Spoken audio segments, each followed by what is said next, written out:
പ്രാർത്ഥനകൾക്ക് മറുപടിയുണ്ട്. ദൈവം പ്രാർത്ഥനകൾക്ക് മറുപടി കൊടുക്കുന്ന ദൈവം. യേശു കർത്താവ് തൻ്റെ ശുശ്രൂഷാ വേളയിൽ പറഞ്ഞു, മത്തായി സുവിശേഷം 7-ാം അധ്യായം 7-ാം വാക്യത്തിൽ പറയുന്നു, യാചിക്കുവിൻ എന്നാൽ നിങ്ങൾക്ക് കിട്ടും, അന്വേഷിക്കുവിൻ എന്നാൽ നിങ്ങൾ കണ്ടെത്തും, മുട്ടുവിൻ എന്നാൽ നിങ്ങൾക്ക് തുറക്കും. പ്രാർത്ഥനകൾക്ക് 3 മറുപടിയുണ്ട്. Yes, no, wait. ചിലപ്പോൾ നമ്മൾ പ്രാർത്ഥിക്കുമ്പോൾ ദൈവം യെസ് പറയും, അത് നമുക്ക് ദൈവം തരും. ചില പ്രാർത്ഥനകൾക്ക് മറുപടി തരണമെന്നില്ല, ദൈവം പറയും നോ. കാരണം ദൈവം നമുക്ക് തരുന്ന ആ ഒരു നന്മ പിന്നീട് നമ്മുടെ നാശത്തിന് കാരണമായി തീരാം. അതുകൊണ്ട് ദൈവം ചിലപ്പോൾ പറയും നോ. ചിലപ്പോൾ ദൈവം നമ്മളോട് പറയും വെയിറ്റ്, കാത്തിരിക്കുവാൻ പറയും. ദൈവസന്നിധിയിൽ ക്ഷമയോടെ കാത്തിരിക്കുമ്പോൾ ദൈവം നമുക്കത് തരാറുണ്ട്. എന്നാൽ പലപ്പോഴും മനുഷ്യൻ്റെ ആഗ്രഹം നമ്മൾ ATM-ൽ കാർഡിട്ട് ഉടനെ തന്നെ നമുക്ക് കാശ് കിട്ടുന്നത് പോലെ ദൈവസന്നിധിയിൽ ചെന്ന് ചോദിക്കുന്നു, ഉടനെ തന്നെ മറുപടി കിട്ടണം എന്നുള്ള ആഗ്രഹവുമായിട്ടാണ് മനുഷ്യൻ ചോദിക്കാറുള്ളത്. എന്നാൽ ദൈവം പറയുന്നു, നിൻ്റെ പ്രാർത്ഥനയ്ക്ക് 3 മറുപടിയുണ്ട്. Yes, no, wait. പ്രിയമുള്ളവർ, എനിക്കറിയാം നിങ്ങൾ ഒത്തിരി കാലമായിട്ട് ചില പ്രാർത്ഥനാ വിഷയങ്ങൾ നിങ്ങൾ പ്രാർത്ഥിച്ചുകൊണ്ടിരിക്കുകയാണ്. ചിലതിന് നിങ്ങൾക്ക് മറുപടി കിട്ടിയിട്ടുണ്ട്, ചിലതിന് നിങ്ങൾക്ക് മറുപടി കിട്ടിയിട്ടില്ല. അപ്പോൾ മറ്റുള്ളവർ നിങ്ങളെ നോക്കി പരിഹസിക്കുമായിരിക്കും. നീ പ്രാർത്ഥിച്ചിട്ട് നിൻ്റെ ദൈവം കേട്ടില്ലല്ലോ എന്ന് നിങ്ങളെ നോക്കി പരിഹസിക്കുമായിരിക്കാം. എന്നാൽ ഈ വചനം പറയുന്നു, ദൈവം പറയുന്നു, യാചിക്കുവിൻ എന്നാൽ നിങ്ങൾക്ക് കിട്ടും.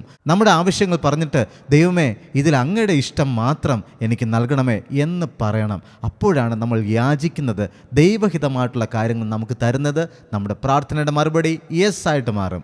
രണ്ടാമതായി, അന്വേഷിക്കുവിൻ എന്നാൽ നിങ്ങൾ കണ്ടെത്തും. പ്രാർത്ഥനാ സമയം നമ്മൾ ചോദിക്കുക മാത്രമല്ല ചെയ്യേണ്ടത്, അന്വേഷിക്കണം. ദൈവത്തിൻ്റെ വഴികളെ നമ്മൾ അന്വേഷിക്കണം. ദൈവഹിതം അറിയാൻ വേണ്ടി നമ്മൾ വചനവുമായിട്ടിരിക്കണം. അവിടുന്ന് ദൈവം പറയുന്നത് കേൾക്കുവാൻ വേണ്ടി നമ്മൾ ശ്രദ്ധയോടെ ഇരിക്കണം. മുട്ടുവിൻ എന്നാൽ നിങ്ങൾക്ക് തുറക്കപ്പെടും എന്നാണ് കർത്താവ് പറഞ്ഞത്. മുട്ടുവിൻ. നമ്മൾ ക്ഷമയോടുകൂടെ കാത്തിരിക്കുക. ഒരു കാര്യം കണ്ടിന്യൂസ് ആയിട്ട് നമ്മൾ ചെയ്തുകൊണ്ടേയിരിക്കണം. ദൈവം നമുക്ക് 4 ദിവസം കഴിയുമ്പോഴായിരിക്കും ആ പ്രാർത്ഥനയ്ക്കുള്ള മറുപടി അല്ലെങ്കിൽ ആ ഒരു അനുഗ്രഹം ദൈവം നമുക്ക് തരുവാൻ വേണ്ടി ആഗ്രഹിക്കുന്നത്. നമ്മുടെ പ്രശ്നം, നമ്മൾ 2 ദിവസം പ്രാർത്ഥിച്ചു, എന്നാൽ 3-ാമത്തെയും 4-ാമത്തെ ദിവസം നമ്മൾ പ്രാർത്ഥിച്ചില്ല. നമ്മുടെ വിശ്വാസം ചോർന്നു പോയി. നമ്മൾ പ്രാർത്ഥനയും വെച്ച് നിർത്തി. ഞാൻ 2 ദിവസം പ്രാർത്ഥിച്ചു, ദൈവം തന്നില്ലല്ലോ എന്ന് പറഞ്ഞ് നമ്മൾ മതിയാക്കി പോകാറുണ്ട്. ചിലപ്പോൾ നമ്മൾ ചോദിച്ച കാര്യം ദൈവഹിതമായിട്ടുള്ള കാര്യമായിരിക്കണമെന്നില്ല. അതുകൊണ്ടായിരിക്കാം നമുക്ക് പ്രാർത്ഥനയ്ക്ക് മറുപടി കിട്ടാത്തത്.